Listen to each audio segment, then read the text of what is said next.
اس میں ہلکا سا بخار ساتھ ہوتا ہے، اور اگر مزاج عموماً ڈھیلا ہو جیسے کہ میں نے بیان کیا تو فائدہ دے گی.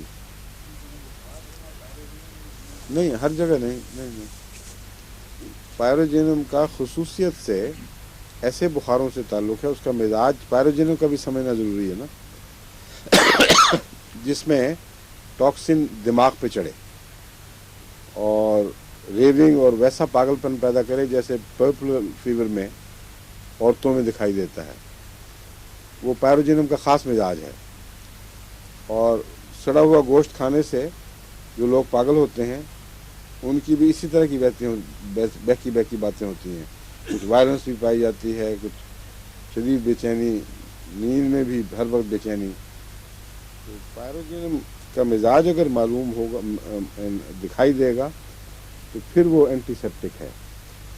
اور ٹائیفائڈ میں اس لیے اس کو روٹین میں استعمال کراتا ہوں کہ نسخہ تو میں نے لیا تھا حضرت مسلم موعود سے، کہ ٹائیفائڈ کا جو مزاج ہے بخاروں میں وہ بہت ملتا ہے ان پرسوتی بخاروں سے، اور اسی قسم کے دماغ بہکا ہوا اور نیند میں بے چینی اور مختلف قسم کی مریض بکواس کرتا رہتا ہے، اس میں یہ مفید ہے پائروجینم. کالی کھانسی کے آغاز میں یہ اچھی ہے.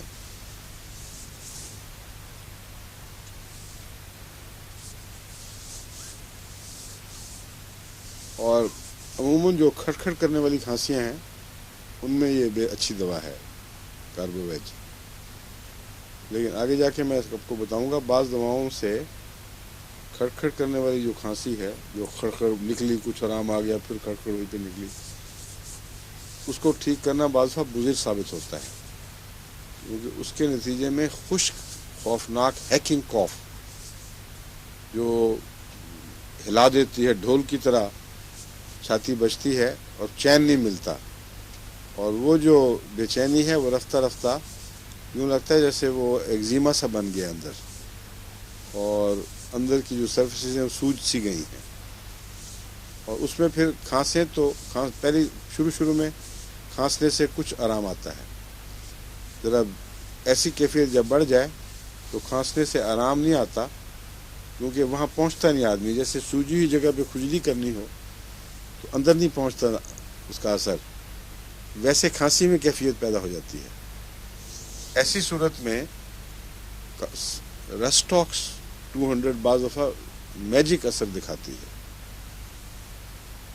جہاں کھجلی ہے جو ہٹ ہی نہیں رہی اور کھانسنے کے باوجود کھجلی تک آپ کی کوشش کا اثر نہیں پہنچ رہا، وہاں رسٹاکس اس کو ٹھیک کرے گی، اور عام طور پر اس کے بعد کچھ وہ بلغمی کیفیت بحال ہو جاتی ہے پھر کچھ دیر کے لیے، اور وہ ہیپر سیلف سے اگر ٹھیک کی جائے تو وہ اللہ کے فضل سے پھر وہ ہیکنگ کاف میں نہیں بدلتی.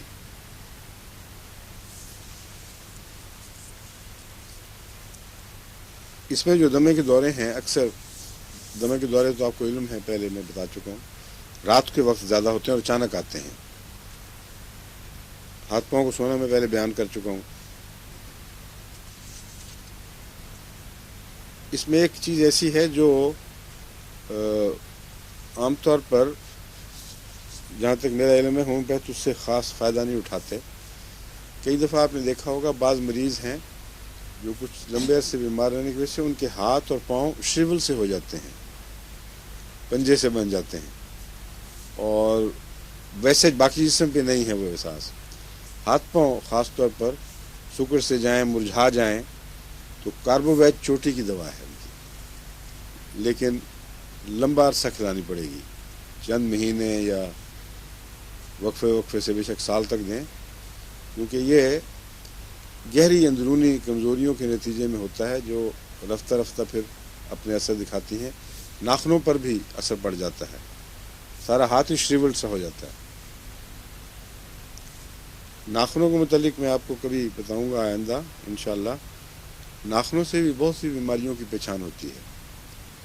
بعض مریضوں میں نے دیکھا ہے اگر ان کے رائٹ سائیڈڈ بیماریاں کرونک ہو جائیں تو ان کے ناخنوں کے اوپر، خصوصاً انگوٹھے پر، بعض دوسری انگلیوں پر بھی رائٹ سائڈ پہ قریباً وہیں رج آتی ہے جہاں بیماری کی لائن چل رہی ہے، اور اگر لیفٹ سائڈ کی بیماری ہو تو لیفٹ سائڈ پہ اوپر سے نیچے انگوٹھے کے بائیں طرف ویسی رج مل جائے گی آپ کو. اور اسی طرح رج کا فاصلہ باڈی کے فاصلے کے مطابق اپنی جگہ بدلتا ہے، اور جب آپ ہومیوپیتھک علاج کریں اور شفا ہو تو کچھ عرصے کے بعد حیران ہوں گے کہ کوئی رج باقی نہیں رہی. اس لیے یہ خیال کہ یہ وہم ہے اور رج جو ہے وہ اتفاقاً ہو جاتی ہے، یہ درست نہیں ہے. ناخن بھی بہت زبردست آئینہ ہیں بیماریوں کا، اور گہری لمبی بیماریاں، کرونک بیماریاں ناخنوں پر ضرور اثر انداز ہوتی ہیں. اس لیے ناخن اگر صحت مند دکھائی دیں تو تسلی ہو جاتی ہے کہ مریض ٹھیک ٹھاک ہے. انیمیا بھی ناخنوں سے پہچانا جاتا ہے. ناخن پر سفید سپاٹس آنے شروع ہو جاتے ہیں، وہ بھی علامتیں ہیں اندرونی تبدیلیوں کی. تو ناخن اگر پنک، ہیلتھی اور بھرے رہیں، برابر ہوں، اسموتھ ہوں، تو یہ اچھی صحت کی علامت ہے.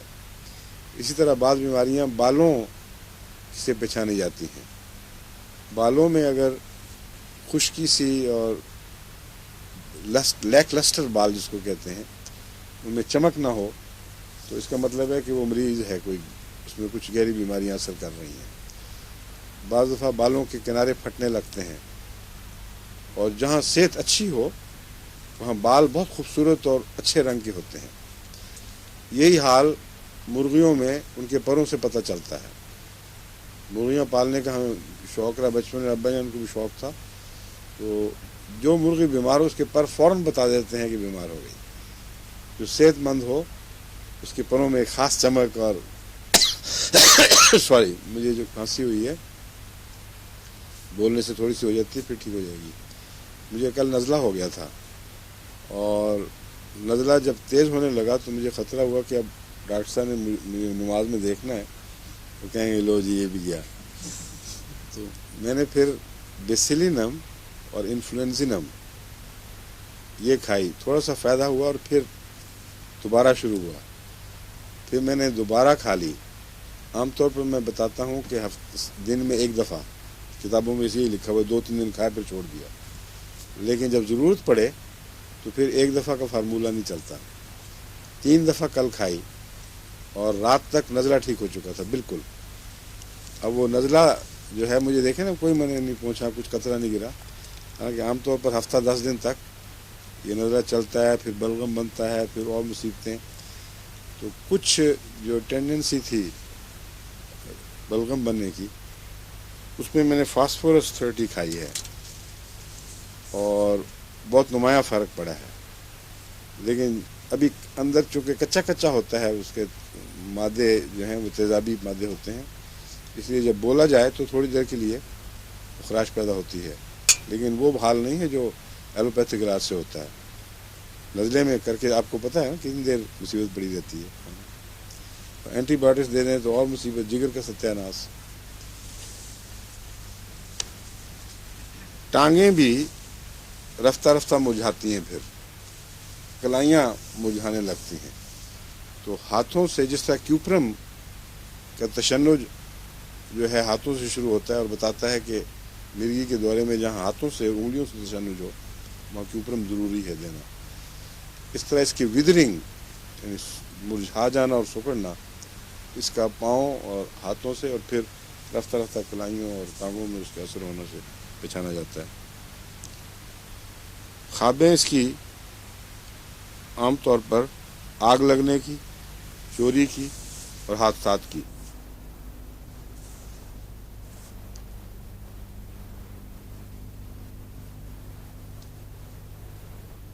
اور ایسے واقعات کاربوویچ کی علامتیں پیدا کر دیتے ہیں. عجیب اتفاق یہ، یعنی کاربوویچ کے مریض کو حادثات کی خوابیں آئیں گی، آگ لگنے کی خوابیں آئیں گی، اچانک چوری ہو گئی.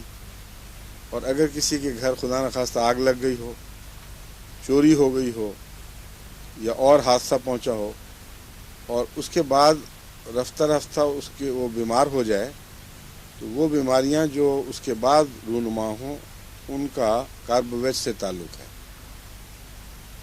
اس کو پھر خواب میں نہیں آئیں گی اس کی، وہ ایک واقعہ ایک ہو گیا ہے جس نے اس پہ اثر ڈالا ہے. تو معلوم ہوتا ہے بعض چیزوں کے خوف بعض دلوں پہ زیادہ بیٹھے ہوتے ہیں، اور کسی بچپن کے واقعہ سے کسی بات کو سننے سے وہ سب کانشیس میں جا کے بیٹھے ہوتے ہیں. جب بیماری آئے تو چونکہ ایکسائٹ ہو جاتا ہے دماغ سوتے وقت، اکثر بیماریوں کے جو تعفنات ہیں وہ دماغ کو پریشان کرتے ہیں، ہیجان پیدا کر دیتے ہیں. تو جہاں جہاں جو تصویر دبی بیٹھی ہے وہ ابھر آتی ہے. اور یہ جو خوف ہے جب واقعتاً رونما ہو چیز، تو چونکہ پہلے سے خوف موجود ہے اس لیے یہ وہ بیماریاں پیدا کر دیتا ہے جس کا اس سے تعلق ہے. اور اس میں کاربوویج ان باتوں میں نمایاں ہے. اور کاربوویج دینے سے اگر اور علامتیں زیادہ نہ ہو، پتہ ہو کہ تعلق ہے، تو آپ حیران ہوں گے کہ بہت جلدی اس کو شفا نصیب ہو جاتی ہے اللہ کے فضل سے.